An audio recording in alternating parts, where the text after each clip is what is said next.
পুরস্কার শব্দটা ছোট হলেও এর অর্থ আকাশ সমান, তাই না? আমরা যে কোনো কাজই করি সেটার তো সব কিছুমাই কিছু না কিছু পাওয়ার জন্য।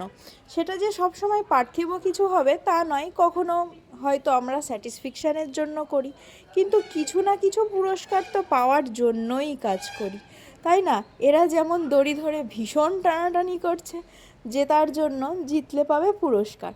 তারপর হাঁড়ি ভাঙা, হাঁড়িও ভাঙতে পারলেই মিলবে পুরস্কার। আর এইবার আমার পালা। তো এই রকম লাঠি নিয়ে আমিও ছিলাম রেডি একটি হাঁড়ি ভাঙার জন্য। আগেরবার ফার্স্ট প্রাইজ পেয়েছিলাম বটে, কিন্তু এবছর আর কিছুই জুটলো না।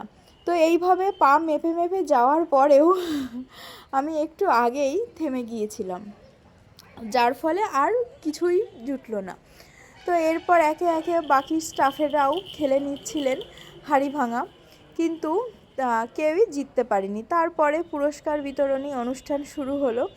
এরপর একে একে সকলকেই পুরস্কার দিয়ে নেওয়ার পর নবীনদেরকে বরণ করে নেওয়া হলো। কখনো আমাদের জীবনে এরকম সময় আসে, তাই না, যখন আমরা মনে হয় অন্ধকারের মধ্যে দিয়ে হাঁটছি, আন্দাজে লাঠি দিয়ে একটা বাড়ি দিচ্ছি, হয়তো হাড়ির মতন কোনো গোল আমাদের সামনে ফুলফিল হবে।